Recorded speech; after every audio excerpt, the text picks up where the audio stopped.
ना तो इन्होंने पेट्रोल ख़रीदना है, ना इन्होंने बिल भरने हैं, ना इन्होंने कुछ चीज़ खरीद के खानी है। इनको क्या पता कि क्या महंगाई किसको कहते हैं। महंगाई का अगर मालूम करना तो इनको एक दिन मजदूरी करके देखें, 1000 रुपये कमा के देखें, फिर उसके साथ सौदा खरीद करें, फिर इनको पता लगे कि भाई 1000 में कुछ मिलता है भी है कि नहीं मिलता। पेट्रोल महंगा हो गया, अगर 26 रुपये हुआ है तो आप एग्रीगेट देख लें, सब्जियों में इजाफा 500 रुपये कर देते हैं।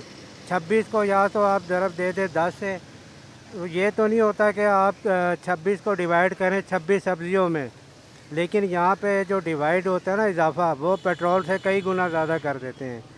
तो ये सारे बहाने हैं, डॉलर महंगा हो गया, ये महंगा हो गया, ये महंगाई ठीक है बढ़ती है लेकिन इस हिसाब से नहीं जिस हिसाब से ये लोग यहाँ पे बैठे बढ़ा देते हैं।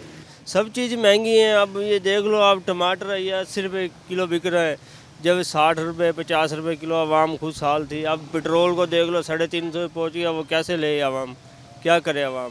पेट्रोल तो वाकई महंगा हुआ, गरीब आदमी के लिए मुश्किल है और अमीर आदमी के लिए कोई मसला नहीं है। इनको चाहिए कि ऐसे इकदाम करे हुकूमत कि जिससे आवाम को रिलीफ मिले। IMF का गरीब आदमी को कोई फ़ायदा नहीं हुआ।